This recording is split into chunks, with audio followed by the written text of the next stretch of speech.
안녕하세요. 부동산을 보는 눈 리얼아이 박감사입니다. 요즘 난리 났죠, 부동산 시장. 12억 넘는 집이 7억이 됐다고 노원 아파트 집주인들 어쩌나 이런 기사들이 많이 나오고 있습니다.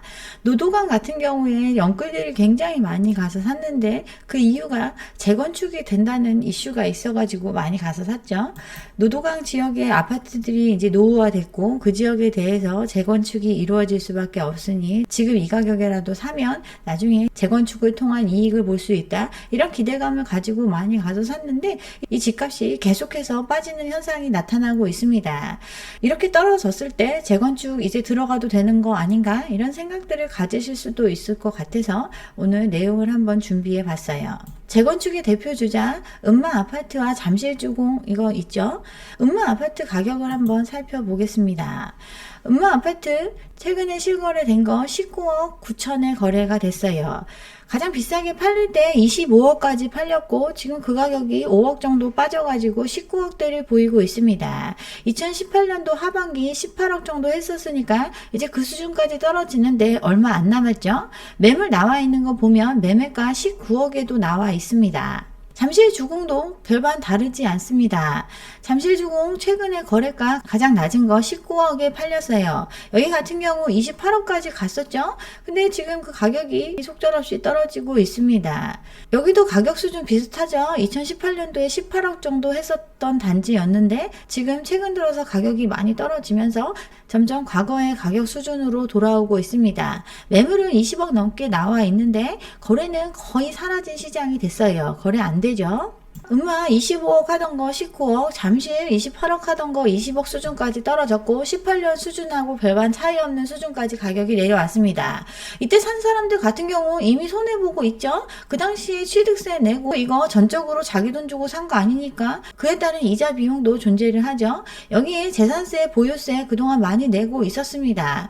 1년에 1억은 올라야 본전이라고 할 수 있는데 지금 상승분을 모두 반납하고 들어간 돈도 회수하지 못한 채 수익률로 보면 마이너스를 기록하고 있는 게 현실이에요. 수년간 올랐다고 하지만 이거 재건축 해가지고 새집 될 때까지 엄청나게 오랜 시간이 소요되는데 계속 부담을 안고 가면서 언제 될지 모르는 그 사업을 기다려야 합니다. 지금이라도 빠져나오려고 내놨을 때 팔리면 그나마 다행인데 온갖 규제와 또 재건축 아파트 같은 경우는 레버리지를 많이 누릴 수가 없죠. 이렇게 거금을 주고 들어올 수 있는 투자자 또한 굉장히 적습니다. 이 상황을 기약 없는 시간에 기대서 계속 끌고 가야 하는 게 재건축에 투자한 사람들의 현실입니다. 거래가 안 되기 시작한 거 굉장히 오래된 얘기죠. 여기에 계속 오를 것만 같았던 집값은 하루가 다르게 떨어지고 있습니다. 속이 탈 수밖에 없어요. 거래가 안 되면 집값이 떨어지는 거 음마아파트 빅데이터 분석을 통해서 사실로 증명이 됐죠. 거래가 줄어들면 가격은 떨어질 수밖에 없습니다. 이 기사 작년의 기사라고 제가 말씀드렸는데 그때도 사라진 거래가 지금껏 되살아나지 않고 있고 올랐다는 가격은 유지되기는커녕 뒷걸음질 치고 있습니다. 거래량 보면 정말 많이 줄어들었어요. 빚내서 집사라 이후에 엄청나게 늘어났던 거래량, 2019년에 잠깐 주춤하다가 영끌이 대거 시장에 참여하면서 거래량이 반짝했다가 그들만으로도 거래를 계속 이어가기엔 한계가 있었죠. 오늘이 가장 쌀 때다라고 하면서 자기가 산 가격보다 높게 호가를 부르는 현상은 계속됐지만 거래로 이어지지 않고 거래는 반토막이 났어요. 이게 2021년도까지의 일인데 올해 들어서는 더더욱 거래가 없습니다. 거래량 줄어드는 거 보면 금융위기 때, 외환위기 때 상황과 비교가 안 될 수준으로 거래는 더 사라지고 있습니다. 꺾인 거래량에 비교해서도 더 내려간 거래량이에요. 이미 시장은 거래 절벽이 시작된 지 꽤나 오랜 시간이 지나왔고 또 그동안 부풀려진 가격에 거래됐던 수많은 아파트들에 쌓인 대출금이 너무나 많이 있어서 가계대출의 규모는 최대치를 기록하고 있습니다. 거래 절벽이 온 지는 오래고 대출의 한계 상황도 이르게 됐습니다. 그동안 저금리 기조가 계속 유지가 되면서 사람들이 버틸 수 있는 최대 한도의 빚을 끌어내면서 그나마 집을 사줬지만 이제 금리가 올라가는 환경이 됐고 더 이상 집을 사줄 수요는 없어요. 부동산 시장은 끝났다던 시장에 불을 지피면서 빚내서 집사라 한 결과 저금리로 만들어진 거품, 이제 그 시간이 끝이 났고 이제 고금리는 부풀려진 가격을 정상으로 되돌아가는데 일조하고 있습니다. 이러한 상황에서 투자용으로 재건축을 구입한 사람들도 굉장히 많은데 현재 진행 중인 재건축 단지들 굉장히 깝깝한 상황에 처하게 됐습니다. 요즘 재건축 다시 활성화 시킨다고 많이 얘기들 나오고 있죠. 여의도 시범아파트, 목동아파트 이런데 재건축 관련 계획 심의 확정이 되면서 민간이 주도하는 재건축 재개발을 최대한 협조해 주겠다 이렇게 정책을 하고 있습니다. 그래서 서울의 정비 사업들 기지개를 펴고 있는데 앞으로 걸어가야 할 길이 너무나 멉니다. 지금 둔촌주공 분양을 앞두고 있는데 분양가 관련해서 이런저런 소식이 나오고 있습니다. 평당 분양가 3,900만원대, 기존에 2천만원대에 분양하려고 했던 거 조합원들 손해본다고 난리치고 여러가지 상황을 겪고 분양가 이제 올려서 평당 분양가 4천만원 좀 안되게 분양하려고 하고 있습니다. 30평대 12억 넘어갈 걸로 예상을 하고 있죠. 근데 여기 같은 경우 얼어붙은 시장 상황에서 팔아야 될 집이 너무나 많이 있습니다. 거의 5,000세대 가까이를 엄청나게 고가에 팔아야 하는 입장에 있어요. 이 분양이 성공적으로 이루어지지 않으면 그동안 빌려 쓴 사업비 또 올라가는 이자 비용 여러가지 금전적 문제를 겪을 수 있는 어려움에 처해 있습니다. 이것 때문에 대출이 풀린 건 아니겠지만 공교롭게도 12억까지 대출해준다고 부동산 경착륙을 막기 위해서 대출 규제에 대한 완화 정책을 펴줬죠. 대출까지 풀렸지만 이게 흥행에 성공할 수 있을지 이에 대한 시장의 의심이 커지고 있습니다. 대출을 6억 5천까지 받을 수 있게끔 풀어주곤 있지만 6억 5천 빌리면 감당해야 되는 이자가 어마어마합니다. 지금 분양가도 굉장히 높은 수준인데 대출을 활용해서 이 집을 분양받으면 그동안 감당해야 되는 금융비용까지 고려하면 입주 때 몇 억은 더 올라야 본전을 유지할 수 있습니다. 파는 아파트들 가격에 대해서 사람들 이거 정말 싼 건가 의심이 많이 생겼죠. 전용 29제곱미터 같은 경우 5억 5천, 39제곱미터 7억, 49제곱미터 8억 6천 수준으로 지금 분양하려고 하는데 원룸 투룸짜리 오피스텔 하이엔드 오피스텔보다 비싸게 짓는 그것도 조합원분이 아니라 일반 분양분에 해당하는 이 아파트 과연 잘 팔릴 수 있을지 굉장한 의문이 듭니다. 여전히 청약을 도전하라고 이야기하고 있고 광고하고 있는데 경쟁 단지들 앞으로도 많이 쏟아집니다. 방배동에도 분양을 하고 반포에도 분양을 하고 청담에도 분양할 물량이 쌓여 있어요. 적게는 수백 가구, 많게는 수천 가구의 강남권 분양이 예정되어 있고 이들의 분양 물량에 비추어 봤을 때 둔촌주공 그렇게 경쟁력 있지 않습니다. 어쨌든 재건축 사업을 추진할 때 자기 돈 들여서 하는 거 아니라고 했죠. 대부분의 빚으로 사업을 추진하고 있는 이 수많은 사업장에서 또 일반 분양 물량이 쏟아지게 되어 있고 이들은 얼어붙은 시장에서 이 물량을 다 팔아야 하는 부담을 가지고 있습니다. 얼마 전까지만 해도 헐값에 판다는 식으로 이거 실수요자 꼭 분양 받으라고 계속 얘기하고 있지만 지금은 분양 성공에 대해서 물음표가 찍히고 있는 상황이에요. 5,000세대 중에서 제대로 된 물량 거의 없는 상황이죠. 작은 거 하이엔드 오피스텔 가격 수준으로 팔려고 하는데 과연 팔릴 수 있을지 의문스럽습니다. 아마 청약 경쟁률은 어느 정도 유지될 수 있겠지만 상당수의 물량이 미계약으로 나올 가능성이 매우 높아요. 이렇게 분양의 관문을 넘기도 힘든 시장이 됐습니다. 근데 분양의 관문을 넘었다고 해서 사업이 완전히 끝나는 게 아니죠. 재건축 재개발 사업 수많은 조합원들이 한뜻을 모아서 사업이 완료될 때까지 이끌어 가야 되는 특성을 가지고 있습니다. 분양이 잘 됐다고 하더라도 들어가는 사업비 또 늘어나는 사업비에 대한 부담 문제는 또 조합원들이 넘어야 될 산이에요. 강남권에서 성공적으로 분양한 원베일리의 경우를 생각해보면 쉽게 이해할 수가 있습니다.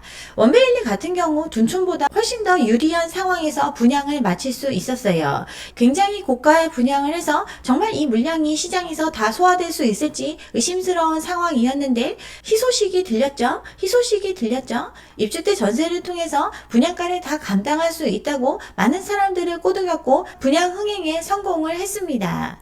10억 로또라고 광고를 했고 수많은 영끌들이 일확천금을 바라면서 이 시장에 뛰어들었어요. 20대, 30대가 17,000명이나 몰려가면서 청약이 흥행에 성공을 했죠. 물론 20, 30대 당첨자 그렇게 많지 않았고 대부분의 물량이 40, 50대에게 갔지만 수많은 사람들이 부동산 로또에 희망을 걸었습니다. 이렇게 성황리에 분양을 마친 재건축 단지도 지금 공경에 처해 있습니다. 상가를 통매각해가지고 사업비를 더 조달하려고 했는데 이게 무산이 됐죠. 공사비 증액에 사업비 이자 인상까지 삼중고를 겪고 있습니다.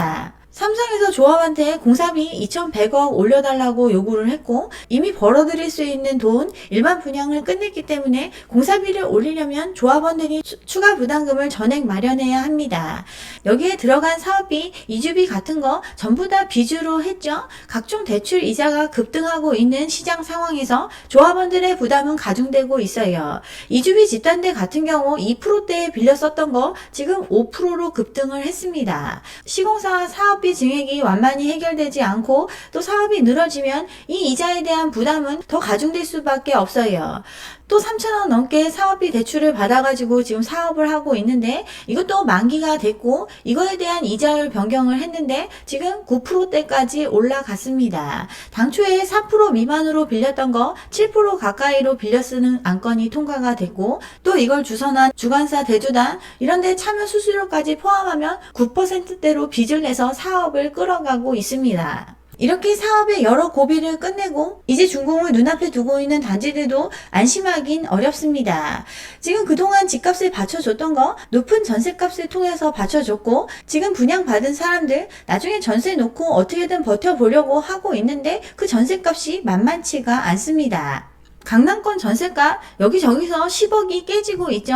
현장에 나가보면 더 싼 물건들이 많이 있습니다. 잠실 같은 경우 84제곱미터짜리 전세 이제 10억 밑으로 내려왔죠. 14억 15억 하던 전세가 10억 밑으로 내려갔으니 5억 가까이의 역전세가 발생하고 있는 게 돈 많다는 강남의 전세시장의 현실입니다. 1년 사이에 5억이 급락을 했는데 물건이 회수되는 게 아니라 계속해서 나오고 있습니다.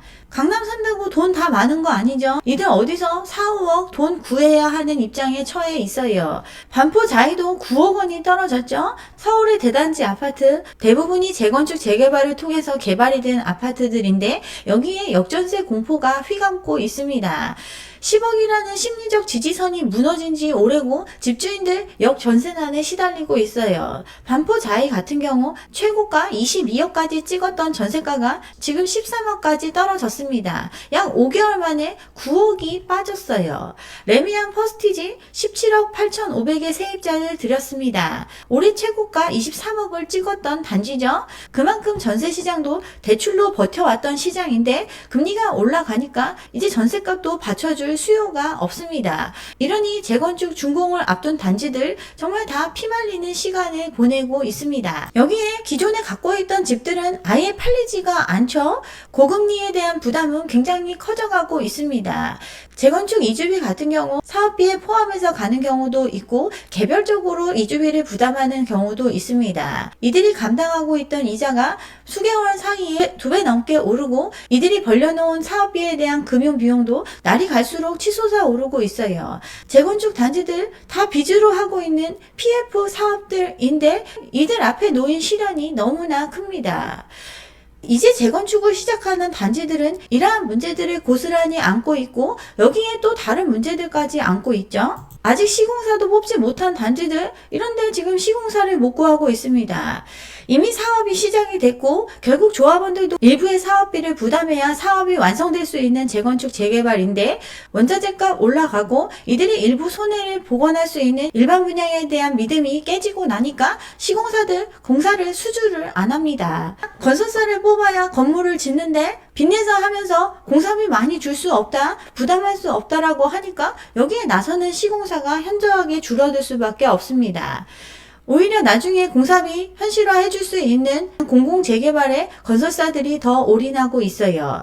매수 심리가 얼어붙은 상황에서 미분양 리스크까지 떠안으면서 출혈 경쟁할 수 있는 시장이 아니기 때문에 시공사들은 몸을 사리고 있고 시공사를 구하지 못한 조합들은 계속 사업비만 쓰면서 부담을 키워가고 있어요. 여기에 이미 경쟁이 될 아파트들은 시장에 쌓이고 있는 상황이죠. 인구는 줄어들고 있는데 그동안 부동산 화랑을 타고 사업이 완료된 수많은 아파트들이 시장에 쏟아지고 있습니다. 지금 미분양도 쌓여가고 있죠. 과거의 비용이 훨씬 덜 들었던 아파트들, 그래서 분양가 지금보다 낮게 설정했다는 아파트들마저도 안 팔리고 있는 시장인데 지금 올라가는 사업비를 다 일반 분양을 통해서 회수해야 되는 새로운 재건축 재개발 단지들 과연 경쟁이 될 수 있을까요? 그만큼 사업에 대한 대한 리스크가 커져가고 있습니다. 이러한 상황에서 지금 재건축 아파트 투자하려면 온전히 자기 자금을 쏟아 넣어야 합니다.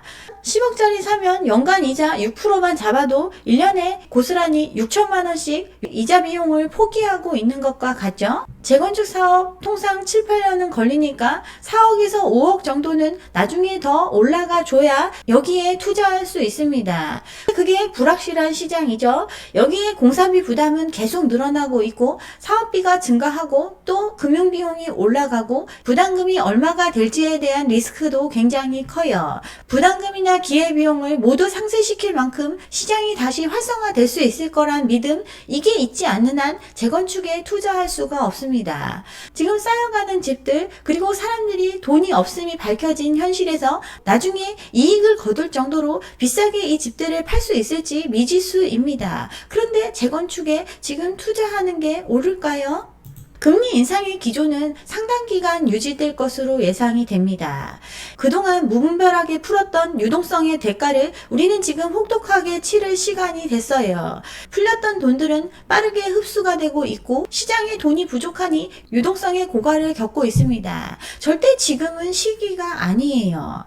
지금 노동학 연끌들 몸테크 하면서 언젠가 이루어질 재건축을 기대하면서 하루하루를 버티고 있습니다. 삶의 질은 떨어지고 불어나는 이자 비용에 허리띠를 아무리 졸라매도 생활의 궁핍함을 느끼며 언제가 될지 모를 그날을 기다려야 해요. 혹시라도 지금 집값이 조금 주춤한다고 지금이라도 들어가는 게 어떨까 이렇게 생각하시는 분들 아직 때가 아닙니다. 조금 더 시기를 기다리셨으면 좋겠어요. 네, 여기까지 오늘 준비한 내용이고요. 오늘 제 영상이 좋았다면 좋아요와 구독 잊지 마시고 다음 영상도 함께 해주시기 바랍니다. 감사합니다.